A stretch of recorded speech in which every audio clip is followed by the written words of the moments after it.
Genèse chapitre 16.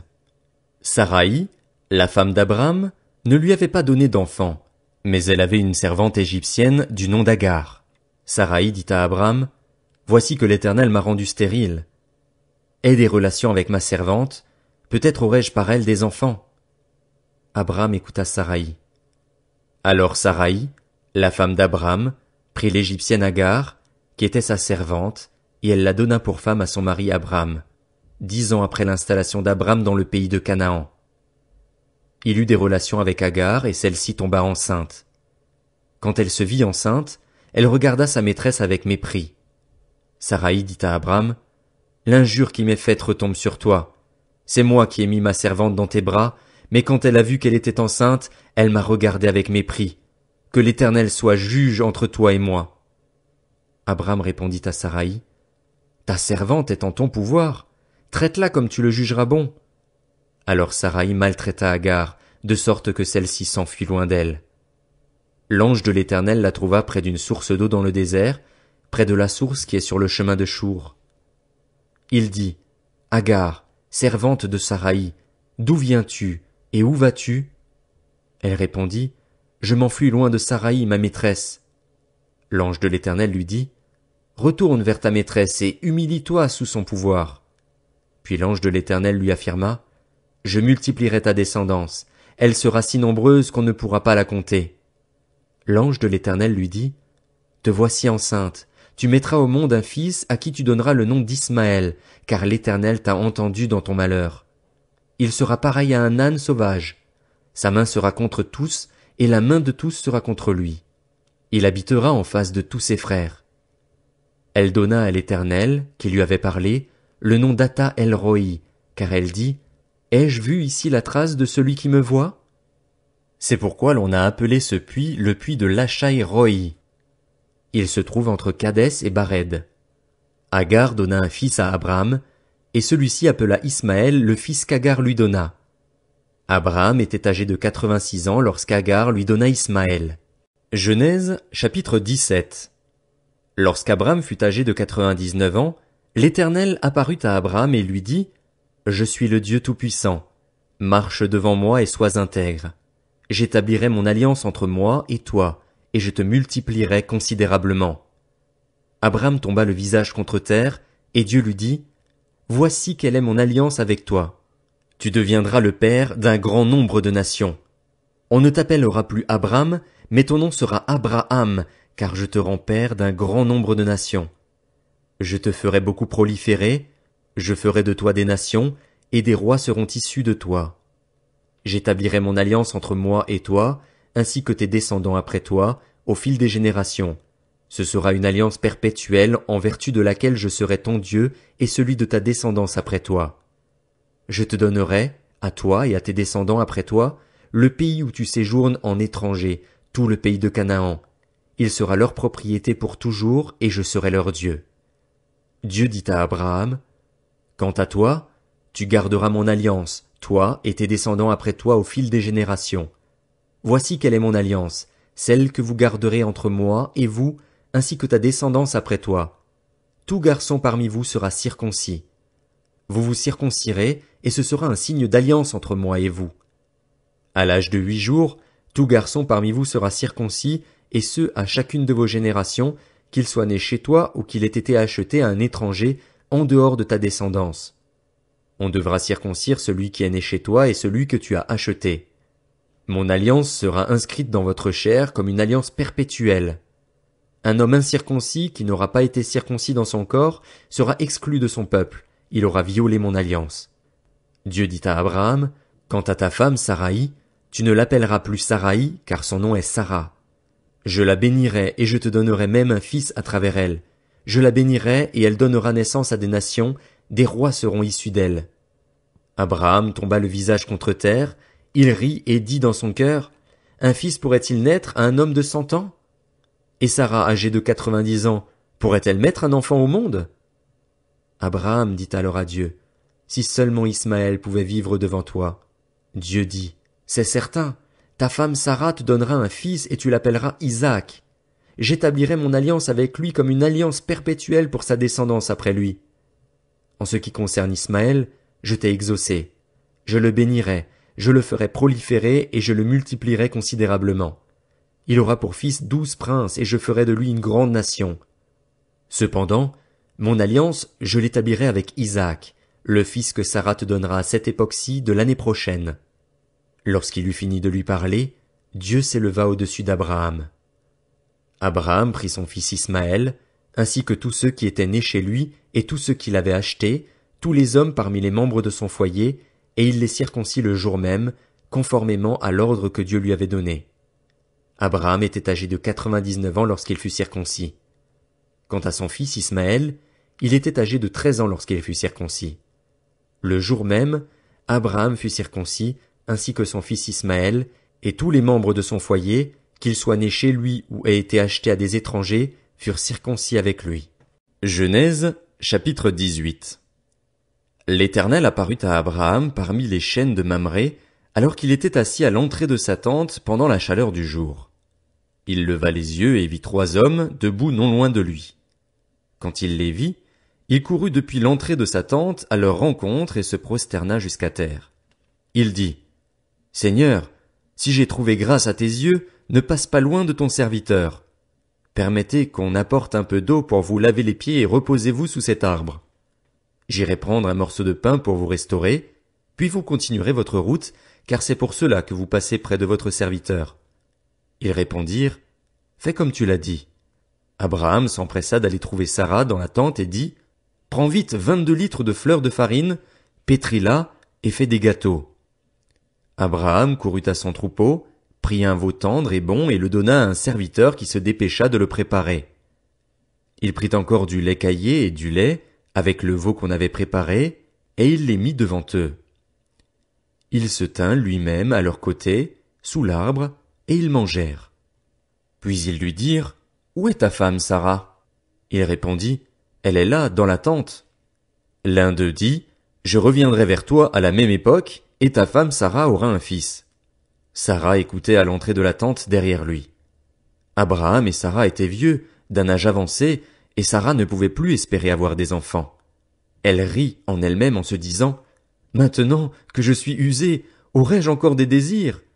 Mon Seigneur aussi est vieux. » L'Éternel dit à Abraham, « Pourquoi donc Sarah a-t-elle ri en se disant, « Est-ce que vraiment j'aurai un enfant, moi qui suis vieille? Y a-t-il quoi que ce soit d'étonnant de la part de l'Éternel? Au moment fixé, je reviendrai vers toi, à la même époque, et Sarah aura un fils. » Sarah mentit en disant, « Je n'ai pas ri, » car elle eut peur. Mais il dit, « Au contraire, tu as ri. » Ces hommes se levèrent pour partir en se dirigeant du côté de Sodome. Abraham les accompagna pour les reconduire. Alors l'Éternel dit, « Cacherai-je à Abraham ce que je vais faire? Abraham deviendra une grande nation et puissante, et toutes les nations de la terre seront bénies en lui. En effet, je l'ai choisi afin qu'il ordonne à ses fils et à sa famille après lui de garder la voie de l'Éternel en pratiquant la droiture et la justice. Ainsi l'Éternel accomplira en faveur d'Abraham les promesses qu'il lui a faites. » Et l'Éternel dit, « Le cri contre Sodome et Gomorrhe a augmenté, et leur péché est énorme. C'est pourquoi je vais descendre et je verrai s'ils ont agi entièrement d'après le bruit venu jusqu'à moi. Si ce n'est pas le cas, je le saurai. » Les hommes s'éloignèrent et allèrent vers Sodome, mais Abraham se tint encore devant l'Éternel. Abraham s'approcha et dit, « Supprimeras-tu vraiment le juste avec le méchant? Peut-être y a-t-il 50 justes dans la ville. Les supprimeras-tu aussi et ne pardonneras-tu pas à cette ville à cause des 50 justes qui sont au milieu d'elle? Faire mourir le juste avec le méchant, si bien que le sort du juste serait identique à celui du méchant, cela ne correspond certainement pas à ta manière d'agir. Celui qui juge toute la terre n'appliquera-t-il pas le droit? » L'Éternel dit, « Si je trouve à Sodome 50 justes, je pardonnerai à toute la ville à cause d'eux. » Abraham reprit, « Voici que j'ai eu l'audace de parler au Seigneur, moi qui ne suis que poussière et cendre. Peut-être à ces 50 justes, en manquera-t-il 5? Pour 5, détruiras-tu toute la ville? » L'Éternel dit, « Je ne la détruirai pas si j'y trouve 45 justes. » Abraham continua de lui parler et dit, « Peut-être s'y trouvera-t-il 40 justes. » L'Éternel dit, « Je ne lui ferai rien à cause de ces 40. » Abraham dit, « Que le Seigneur ne s'irrite pas et je parlerai. Peut-être s'y trouvera-t-il 30 justes. L'Éternel dit, je ne lui ferai rien si j'y trouve 30 justes. Abraham dit, voici que j'ai eu l'audace de parler au Seigneur, peut-être s'y trouvera-t-il 20 justes. L'Éternel dit, je ne la détruirai pas à cause de ces 20. Abraham dit, que le Seigneur ne s'irrite pas et je ne parlerai plus que cette fois. Peut-être s'y trouvera-t-il 10 justes. L'Éternel dit, je ne la détruirai pas à cause de ces 10 justes. L'Éternel s'en alla lorsqu'il eut fini de parler à Abraham, et Abraham retourna chez lui. Genèse, chapitre 19. Les 2 anges arrivèrent à Sodome vers le soir. Lot était assis à la porte de la ville. Quand Lot les vit, il se leva pour aller à leur rencontre et se prosterna le visage contre terre. Puis il dit, mes seigneurs, entrez donc chez votre serviteur pour y passer la nuit. Vous vous laverez les pieds, vous vous lèverez de bon matin, puis vous poursuivrez votre route. Non, répondirent-ils, nous passerons la nuit sur la place. Mais Lot insista tellement auprès d'eux qu'ils le suivirent et vinrent chez lui. Il leur prépara un festin, fit cuire des pains sans levain, et ils mangèrent. Il n'était pas encore couché que les habitants de la ville, les habitants de Sodome, entourèrent la maison, depuis les enfants jusqu'aux plus âgés. Toute la population était accourue. Ils appelèrent Lot et lui dirent, « Où sont les hommes qui sont entrés chez toi cette nuit? Fais-les sortir vers nous pour que nous couchions avec eux. » Lot sortit vers eux à l'entrée de la maison et ferma la porte derrière lui. Il dit, « Mes frères, je vous en prie, ne faites pas le mal. J'ai ici 2 filles qui sont vierges. Je vous les amènerai dehors et vous leur ferez ce qu'il vous plaira. Seulement, ne faites rien à ces hommes puisqu'ils sont venus s'abriter sous mon toit. » Ils dirent, « Pousse-toi. » Ils ajoutèrent, « Celui-ci est venu séjourner chez nous en étranger et il veut faire le juge. Eh bien, nous te ferons pire qu'à eux. » Ils poussèrent violemment Lot et s'avancèrent pour briser la porte.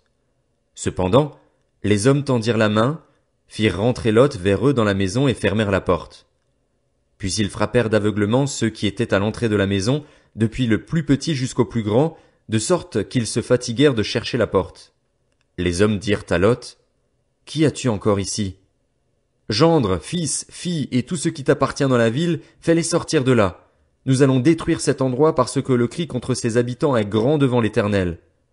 L'Éternel nous a envoyés pour le détruire. » Lot sortit et parla à ses gendres, ceux qui avaient épousé ses filles. « Levez-vous, dit-il, sortez de là, car l'Éternel va détruire la ville. » Mais ses gendres crurent qu'il plaisantait. Dès l'aube, les anges insistèrent auprès de Lot en disant, « Lève-toi, prends ta femme et tes 2 filles qui se trouvent ici, sinon tu disparaîtras dans la punition qui s'abattra sur la ville. » Comme il s'attardait, les hommes les prirent par la main, lui, sa femme et ses 2 filles, car l'Éternel voulait l'épargner. Ils le firent sortir et le conduisirent à l'extérieur de la ville. Après les avoir fait sortir, l'un d'eux dit, « Échappe-toi pour sauver ta vie, ne regarde pas derrière toi et ne t'arrête nulle part dans la plaine. Réfugie-toi dans la montagne, sinon tu disparaîtras. » Lot leur dit, « Oh non, Seigneur, moi ton serviteur, j'ai trouvé grâce à tes yeux et tu as montré la grandeur de ta bonté envers moi en me laissant la vie sauve. Cependant, je ne peux pas me réfugier sur la montagne avant que le désastre m'atteigne, si bien que je mourrai. Regarde cette ville, elle est assez proche pour que je m'y réfugie et elle est petite. Si seulement je pouvais m'y sauver. N'est-elle pas petite? Ainsi je resterai en vie. » Il lui dit, « Je t'accorde encore cette faveur et je ne détruirai pas la ville dont tu parles. Dépêche-toi de t'y réfugier, car je ne peux rien faire jusqu'à ce que tu y sois arrivé. » C'est pour cela que l'on a donné à cette ville le nom de Tsoar. Le soleil se levait sur la terre lorsque Lot entra dans Tsoar. Alors l'Éternel fit pleuvoir du soufre et du feu sur Sodome et sur Gomorrhe. Cela venait du ciel, de la part de l'Éternel. Il détruisit ces villes, toute la plaine, tous les habitants des villes et les plantes du sol. La femme de Lot regarda en arrière et se transforma en statue de sel. Abraham se leva de bon matin pour aller à l'endroit où il s'était tenu devant l'Éternel. Il porta ses regards du côté de Sodome et de Gomorrhe et sur tout le territoire de la plaine, et il vit monter de la terre une fumée pareille à celle d'un fourneau. Lorsque Dieu détruisit les villes de la plaine, il se souvint d'Abraham. C'est pourquoi il fit échapper Lot au désastre par lequel il bouleversa les villes où celui-ci s'était installé. Lot quitta Tsoar pour la hauteur et s'installa dans la montagne avec ses 2 filles, car il avait peur de rester à Tsoar. Il habita dans une grotte avec ses 2 filles. L'aînée dit à la plus jeune, « Notre père est vieux et il n'y a pas d'homme dans la région pour s'unir à nous comme cela se fait partout. Viens, faisons boire du vin à notre père et couchons avec lui afin de lui donner une descendance. » Elles firent donc boire du vin à leur père cette nuit-là, et l'aînée alla coucher avec son père. Il ne remarqua ni quand elle se coucha, ni quand elle se leva. Le lendemain, l'aînée dit à la plus jeune, « J'ai couché la nuit dernière avec mon père. Faisons-lui boire du vin cette nuit encore, et va coucher avec lui afin que nous lui donnions une descendance. » Elles firent boire du vin à leur père cette nuit-là encore, et la cadette alla coucher avec lui. Il ne remarqua ni quand elle se coucha, ni quand elle se leva. Les 2 filles de Lot tombèrent enceintes de leur père. L'aînée mit au monde un fils qu'elle appela Moab, c'est l'ancêtre des Moabites jusqu'à aujourd'hui. La plus jeune mit aussi un fils au monde et elle l'appela Ben-Ami, c'est l'ancêtre des Ammonites jusqu'à aujourd'hui.